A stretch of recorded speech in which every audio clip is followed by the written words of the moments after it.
नमस्कार, राजस्थान सुपर 100 देख रहे हैं आप। मैं हूं आपके साथ मनीष शर्मा। चलिए शुरू करते हैं सुपरफास्ट खबरों का सिलसिला। कांग्रेस के वरिष्ठ नेता मोतीलाल वोरा का 93 साल की उम्र में आज निधन हो गया। बता दें कि खराब सेहत के चलते मोतीलाल वोरा का दिल्ली के फोर्टिस एस्कॉर्ट हॉस्पिटल में इलाज जारी था।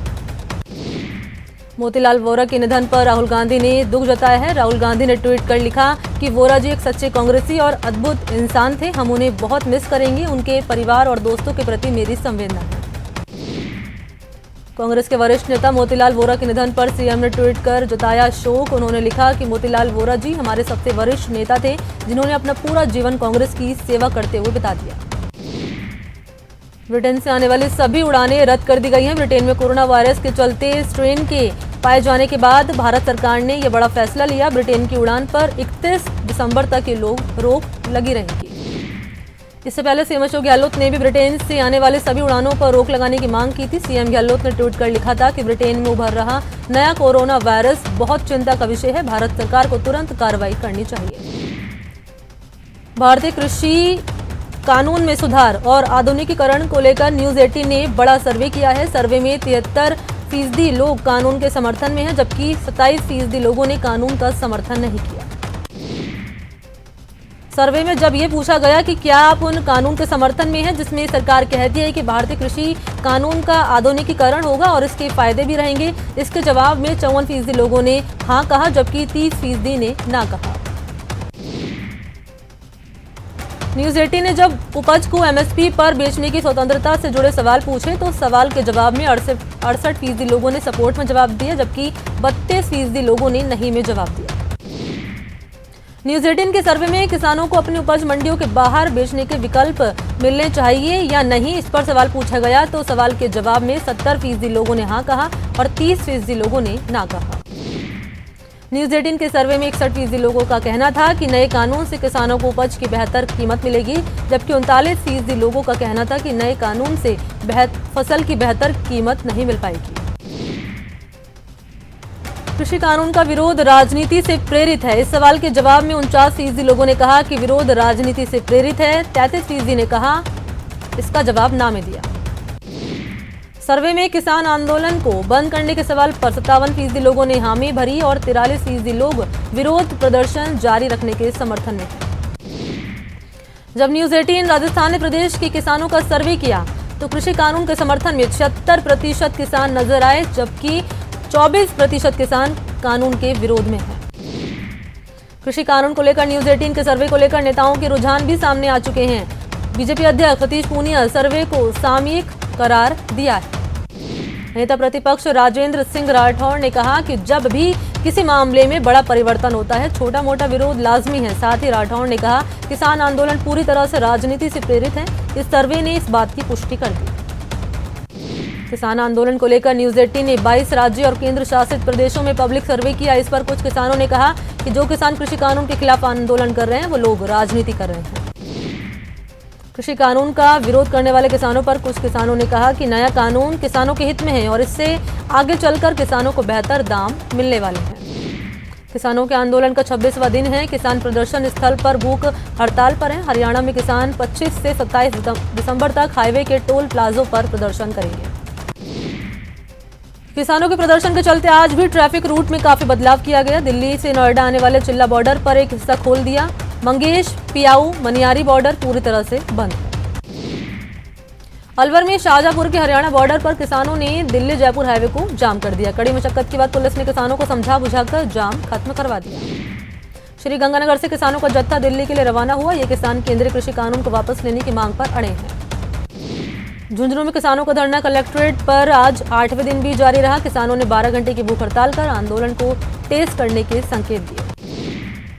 भारतपुर में किसान मजदूर संवर्धन संघर्ष समिति ने प्रेस कॉन्फ्रेंस की। इस दौरान समिति के संरक्षण और पूर्व विधायक गोपीचंद गुर्जर ने कहा कि किसान आंदोलन के समाधान का रास्ता न तो बीजेपी के पास है, न ही कांग्रेस के पास।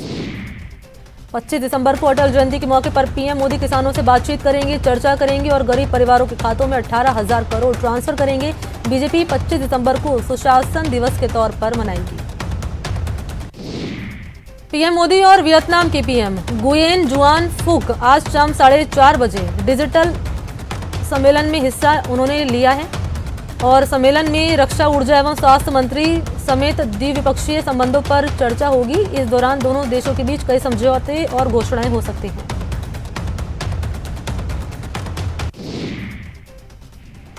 कोरोना पर सीएम गहलोत ने समीक्षा बैठक की। सीएमआर में कोरोना के हालात, वैक्सीन डिस्ट्रीब्यूशन सिस्टम की तैयारी को लेकर चर्चा हुई। आतिशबाजी पर प्रदेश सरकार सख्त है। सरकार ने नए साल पर आतिशबाजी पर रोक लगाई है। सीएम ने ट्वीट कर नए साल पर आतिशबाजी ना करें, दूसरों के स्वास्थ्य का ख्याल रखें, ये ट्वीट लिखा। शिक्षा मंत्री गोविंद सिंह डोटासरा एक्शन में हैं। स्टूडेंट्स के मुद्दे पर डोटासरा ने अधिकारियों के साथ बातचीत की। खेल मैदान और स्कूलों में जमीनों के बजट पर उन्होंने मंथन किया। श्रीगंगानगर जिले के प्रभारी मंत्री बीडी कल्ला श्रीगंगानगर जिले के 1 दिवसीय दौरे पर रहे, जहां पर उन्होंने प्रदेश के कांग्रेस सरकार के 2 साल को बेमिसाल बताकर कहा कि कांग्रेस सरकार के 2 साल में प्रदेश के विकास की एक नई तस्वीर उभर कर सामने आई। इस पर बीडी कल्ला ने श्रीगंगानगर जिला दर्शन पुस्तिका का भी विमोचन किया। विदेश मंत्री शांति धारीवाल कोटा दौरे पर है। यहाँ पर उन्होंने 2800 करोड़ के विकास प्रोजेक्ट्स का अधिकारियों के साथ निरीक्षण किया। श्रीगंगानगर के कलेक्ट्रेट सभागार में प्रभारी मंत्री बीडी कल्ला ने समीक्षा बैठक की। बैठक में फ्लैगशिप और जन कल्याणकारी योजनाओं की को लेकर चर्चा हुई। इस दौरान विधायक राजकुमार गौड़, एमएलए जगदीश जागीड़ भी मौजूद रहे। कोटा में विकास प्रोजेक्ट्स कार्य पर पूरे होने को लेकर विदेश मंत्री शांति धारीवाल गंभीर हैं। मंत्री ने शहर में चल रहे तमाम विकास कार्य का मौके पर पहुंचकर निरीक्षण किया। कांग्रेस के 2 साल पूरा होने पर अजमेर में बीजेपी महिला मोर्चा की तरफ से प्रदर्शन किया गया। प्रदर्शन कर रही बीजेपी महिला मोर्चा के कार्यकर्ताओं ने कहा कि कांग्रेस सरकार जिस तरीके से महिलाओं पर अत्याचार यहां पर पड़े हैं। महिला मोर्चा ने सरकार की विफलताओं को बताते हुए सरकार से इस्तीफे की मांग भी की। साथ ही महिला अत्याचारों के खिलाफ सीएम के नाम कलेक्टर को ज्ञापन भी दिया।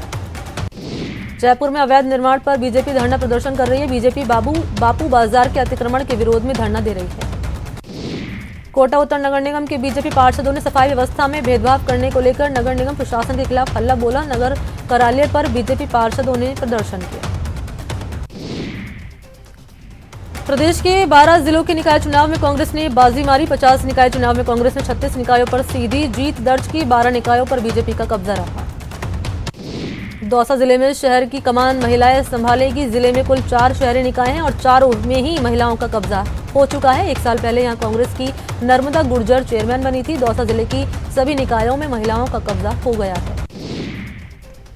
बांदीकुई में कांग्रेस के राजेश शर्मा निर्विरोध पालिका उपाध्यक्ष बनी। दौसा और लालसोट में बीजेपी और कांग्रेस के प्रत्याशियों ने नामांकन दाखिल किया। दौसा और लालसोट में मतदान की प्रक्रिया जारी है। जयपुर में एआरडी टीम ने औचक निरीक्षण किया। टीम ने आरएसएसबी का जायजा लिया। इस दौरान अटेंडेंस रजिस्टर को टीम ने जब्त कर लिया। अब अनुपस्थित स्टाफ पर कार्रवाई की जाएगी। अजमेर में आयुर्वेदिक और यूनानी चिकित्सालय की ओपीडी भी शुरू कर दी गई, जिसके तहत जो कोरोना मरीज नेगेटिव होने के बावजूद भी कई दिक्कतों से परेशान हैं, उनके इलाज के लिए व्यवस्था शुरू की गई है। गंज इलाके में राजकीय आयुर्वेद और यूनानी चिकित्सालय में आज से ओपीडी की शुरुआत की गई, जिसमें जो मरीज पहले से कोरोना पॉजिटिव थे और बाद में नेगेटिव होने के बाद भी उन्हें किसी तरह की परेशानियों का सामना करना पड़ रहा है, तो यहां पर वो आकर इलाज करा सकते हैं। अखिल भारतीय जांगीड़ ब्राह्मण महासभा के राष्ट्रीय अध्यक्ष और प्रदेश अध्यक्ष के पदों के लिए झुंझुनू में 2 जगहों पर वोट डाले गए। झुंझुनू शहर में हाथियों की बगीचे में वोट डाले गए और उदयपुर वाटी में भी एक मतदान केंद्र बनाया गया था। चुनावों में महासभा के 52.35% सदस्यों ने वोट डाले। जानकारी के मुताबिक दोनों ही मतदान केंद्रों पर राष्ट्रीय अध्यक्ष का चुनाव लड़ रहे लादूराम को बढ़त मिली। प्रदेश अध्यक्ष के लिए उनके ही पैनल के उम्मीदवार संजय को झुंझुनू से बढ़त मिली। झुंझुनू में बड़ा हादसा सामने आया। एसएमएस स्कूल के अंदर बेसमेंट में खुदाई के दौरान मिट्टी में दबने से मजदूर की मौत हो गई। दौसा के ढिगारिया गांव में अवैध बजरी की खनन ढहने से 2 लोगों की मौत हो गई थी। मामले में करीब 7 घंटे की समझाइश के बाद पुलिस ने शव को अस्पताल भिजवाने में सफल हुई। डूंगरपुर के बिछीवाड़ा थाना क्षेत्र के क्वालिया दरा गांव में विवाहिता द्वारा आत्महत्या करने के मामले में तीसरे दिन शव का पोस्टमार्टम कराया गया और मौताड़ा तय होने के बाद पुलिस ने पोस्टमार्टम करवाकर शव परिजनों के हवाले कर दिया। पुलिस के मुताबिक मृतका ने 19 दिसंबर को अपने घर में फांसी लगाकर सुसाइड कर लिया था। चूरू जिले के तारानगर तहसील के बाए गांव में शराब ठेकेदारों की दबंगई का मामला सामने आया। शराब माफियाओं के गुर्गे ने गांव के एक ही युवक के साथ मारपीट की। गंभीर हालत में युवक को चूरू के राजकीय बढ़ते अस्पताल लाया गया, जहां पर उसका इलाज चल रहा है। सवाईमाधोपुर में बिजली विभाग की टीम से मारपीट की गई। यहां गांव पीचपल्या में बिजली विभाग की ये टीम बकाया भुगतान लेने गई थी, लेकिन गांव वालों ने भुगतान करने की बजाय टीम से ही मारपीट कर ली। गांव वालों ने आरोप लगाया कि बिजली विभाग की टीम ने गांव वालों से अभद्रता की। हालांकि अभी तक किसी तरह का कोई पक्ष सामने नहीं आया। पुलिस में भी अभी तक किसी ने मामला दर्ज नहीं करवाया। जोधपुर से महिला के साथ मारपीट का वीडियो वायरल हुआ। चिटफंड के पैसे लेने गई महिला के साथ मारपीट की गई। पुलिस ने आरोपी चिटफंड संचालक को गिरफ्तार कर लिया। फिलहाल चिटफंड संचालक से पूछताछ में पुलिस जुटी है। जोधपुर में क्रेडिट कोऑपरेटिव सोसाइटी के 14 आरोपी को अरेस्ट कर लिया। खांडा फलसा पुलिस ने सभी आरोपियों को गिरफ्तार किया। कोऑपरेटिव सोसाइटी के खिलाफ 19 मामले दर्ज हैं और ये आरोपी 18 महीने से जेल में बंद हैं। बीकानेर रोड पर नगरपालिका ने अतिक्रमण हटाने का काम शुरू कर दिया, जहां पर कई होटल फार्म हाउस में अतिक्रमण को तोड़ा गया। कार्रवाई के दौरान एक ऐसा घर भी तोड़ा गया जिसमें एक महिला रह रही थी। वो घर छोड़ने को तैयार ही नहीं थी। किसी तरह से समझा बुझाकर महिला को घर से बाहर निकाला गया। भरतपुर के डीग में अवैध खनन नहीं रुक रहा। यहां अवैध माफिया पुलिस से बेखौफ होकर अवैध खनन कर रहे हैं। पुलिस प्रशासन का भी खनन माफियाओं में कोई खौफ नहीं है। अवैध खनन के विरोध में सरपंच, संत और प्रतिष्ठित लोगों ने महापंचायत की। इस मौके पर संत ने कहा कि पहाड़ियां द्वापर युग में भगवान कृष्ण की क्रीड़ा स्थली रही है, इसलिए वन और पहाड़ियां प्रकृति का हिस्सा हमारी आस्था के प्रतीक हैं। चूरू के सादुलपुर में युवक की अस्पताल में संदिग्ध मौत के बाद परिजनों ने हत्या की आशंका जताई है। परिजनों ने 3 के खिलाफ हत्या का मामला दर्ज करा दिया। भीलवाड़ा जिला परिवहन विभाग के एक गार्ड की NH 79 पर ट्रक के कुचलने से मौके पर मौत हो गई। पुलिस ने शव को पोस्टमार्टम के लिए मोर्चर में रखवा दिया। परिवहन विभाग में ये पिछले 1.5 साल में चौथी घटना सामने आई है जब एक गार्ड की दुर्घटना में मौत हो गई। इससे परिवहन विभाग की कार्यशैली पर भी कई सवाल खड़े हो रहे हैं। कोटा के दाड़ देवी में पार्टी कर लौट रहे एक युवक की बाइक सवार एक युवक की अज्ञात वाहन की चपेट में आने से दर्दनाक मौत हो गई। हादसा उम्मेदगंज के पास हुआ। दौसा में मिट्टी ढहने से 2 लोगों की मौत हो गई। अवैध बजरी की खान ढहने से यह हादसा हुआ। बांदीकुई थाना पुलिस मौके पर मौजूद है। सीकर के हपूर शेखावाटी में आग लगने से हड़कंप मच गया। केमिकल से भरा टैंकर जलकर राख हो गया। आग की चपेट में आने से 2 ट्रक भी जलकर राख हो गए। बाड़मेर के पचपदरा बाईपास पर टैंकर में भीषण आग लगने से अफरा तफरी मच गई। आग से हाईवे के दोनों ओर लंबा जाम लग गया। आग पर अभी फिलहाल काबू नहीं पाया गया है। जयपुर के सांबर में बड़ा हादसा हो गया। यहां पर एक युवक तालाब में गिर गया जिससे युवक की मौत हो गई। सिविल डिफेंस की टीम ने रेस्क्यू कर शव को बाहर निकाल लिया। कोटा सोफिया स्कूल के पास एक मिनी ट्रक ने बाइक सवार युवक को कुचल दिया। युवक की घटनास्थल पर ही दर्दनाक मौत हो गई। बूंदी में बीजेपी के वरिष्ठ नेता और समाजसेवी महिपत सिंह हाडा और उनके बेटे उमेंद्र सिंह हाडा को पार्टी से निकालने पर राजपूत समाज ने कड़ी निंदा की। संयुक्त बैठक में भाग लेने वाले लोगों ने एक स्वर में बीजेपी के इस कार्रवाई का विरोध किया। बैठक में फैसला हुआ कि अगर जल्द ही पार्टी ने महिपत सिंह हाडा और उमेंद्र सिंह हाडा को निलंबन रद्द नहीं किया तो आगामी चुनाव में राजपूत समाज बीजेपी का विरोध करेगी। धौलपुर के जाट ओबीसी में आरक्षण की मांग कर रहे हैं। इसे लेकर 25 दिसंबर को महाराजा सूरजमल के बलिदान दिवस पर महापड़ाव की तैयारियां की जा रही हैं। खेलड़ी मोड़ पर महापड़ाव शुरू कर बड़े आंदोलन का शंखनाद किया जाएगा। जाट आरक्षण संघर्ष समिति के संयोजक नेम सिंह फौजदार गांव-गांव जाकर यह अभियान चला रहे हैं। बीजेपी महिला मोर्चा की तरफ से जिला कलेक्टर को ज्ञापन देकर राजस्थान में महिलाओं पर हो रहे अत्याचार को रोकने के लिए ज्ञापन सौंपा। जिला अध्यक्ष इंदिरा राजपुरोहित ने बताया कि राजस्थान में पिछले 2 सालों से राजस्थान सरकार महिलाओं पर अत्याचार पर अंकुश लगाने में नाकाम रही। 3600 ग्रेड पे देने की मांग को लेकर प्रदेश भर में पटवारियों ने आंदोलन किया। दौसा में भी नेहरू पार्क से कलेक्ट्रेट तक पटवारियों ने मूक रैली निकाली। पटवारी मुंह पर काला मास्क और हाथों में काली पट्टी बांधकर निकालते हुए रैली नजर आए। इस दौरान पटवारियों ने अपनी मांगों से जुड़ी तख्तियां भी हाथ में ले रखी थी। पटवारी को कहना है कि अगर सरकार ने 360 ग्रेड पे वाली मांग नहीं मानी तो आगामी 9 जनवरी को चित्तौड़गढ़ करौली में भी वेतन कटौती को लेकर पटवार संघ ने मौन जुलूस निकाला और सीएम के नाम ज्ञापन दिया।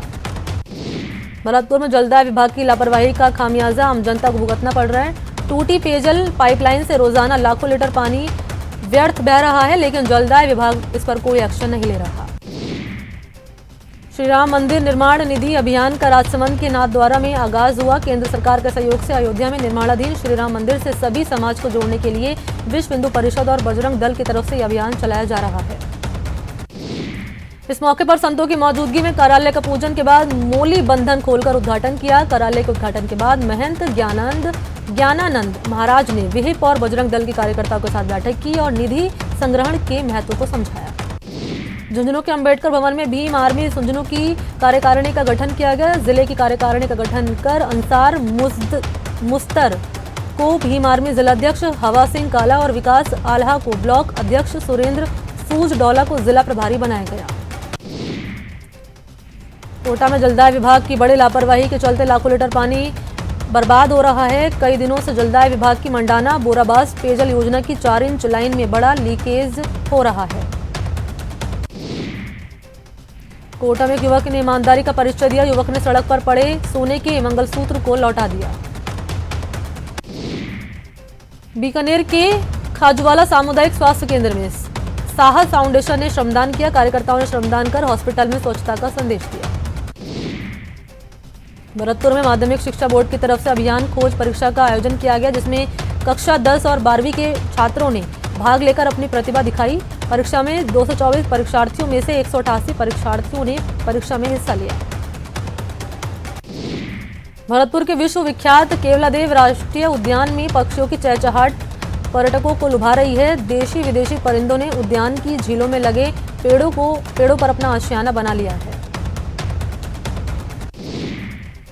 डूंगरपुर में वागड़ संत गोविंद गुरु का 162वां जन्म उत्सव मनाया गया। जन्म उत्सव बांसिया गांव स्थित मगरी धाम में हर्षोल्लास के साथ मनाया गया। अजमेर में राजस्थान पटवार संघ ने लंबित मांगों को लेकर पैदल मौन जुलूस निकाला। पटवार संघ ने मांगे पूरी न होने पर उग्र आंदोलन की चेतावनी दी।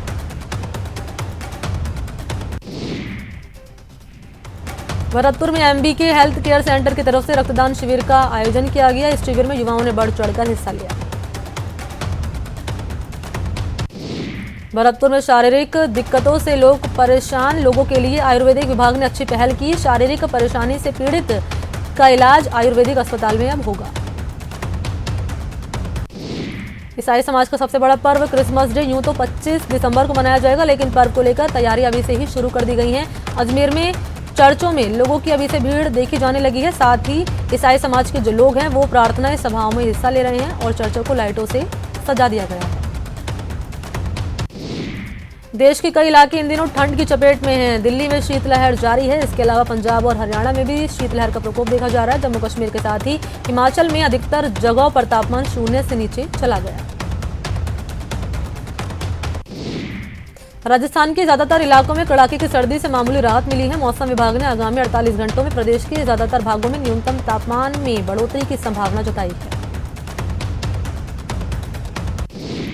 कोटा में ठंड के चलते लोग परेशान हैं। यहाँ न्यूनतम तापमान में 0.9 डिग्री की बढ़ोतरी हुई है। आज का न्यूनतम तापमान 7.4 डिग्री रिकॉर्ड हुआ, जो बीते कल 6.3 डिग्री दर्ज हुआ था। भारत में 1 करोड़ से ज्यादा लोग कोरोना वायरस से संक्रमित हो चुके हैं। इस बीच केंद्रीय स्वास्थ्य मंत्री हर्षवर्धन ने दावा किया कि कोरोना का सबसे बुरा दौर अब खत्म हो चुका है और जनवरी से भारत अपने नागरिकों को वैक्सीन देने की स्थिति में होगा। स्वास्थ्य मंत्री डॉक्टर हर्षवर्धन ने कहा कि सरकार वैक्सीन की गुणवत्ता, सुरक्षा और उसके सटीक होने की किसी तरह का समझौता नहीं करना चाहती। स्वास्थ्य मंत्रालय ने कहा कि देश में इस वक्त कोरोना के 6 वैक्सीन का क्लिनिकल ट्रायल चल रहा है और ये वैक्सीन विकास के अलग अलग स्तर पर है। आज देश में कोरोना संक्रमण के 24,337 केस सामने आए। 333 की मौत हो गई। देश में 24 घंटे में 29,690 लोग कोरोना से ठीक हुए। देश में कोरोना वायरस के 10 लाख सक्रिय मामले हैं। देश में करीब 3 लाख सक्रिय मामले हैं। 1 करोड़ में कोरोना वायरस के 1 करोड़ मामलों में 96 लाख से ज्यादा मामले अब ठीक हो चुके हैं। दिल्ली के एम्स में कोरोना वैक्सीन के 3rd फेज का क्लिनिकल ट्रायल चल रहा है। पिछले दिनों ट्रायल काफी धीमा हो गया था, लेकिन एक बार फिर से ट्रायल ने रफ्तार पकड़ी है। दिल्ली में 24 घंटे में कोरोना के 1091 केस सामने आए। कोरोना से 26 लोगों की मौत हो गई, जबकि 1275 लोग ठीक भी हुए। वडोदरा में भी रोजाना कोरोना केसेस में कमी आ रही है। यहां पर 24 घंटे में 978 केस सामने आए, जबकि 9 लोगों की मौत हो गई। वडोदरा में संक्रमितों का आंकड़ा 2,98,000 के पार हो चुका है। कोटा में कोरोना से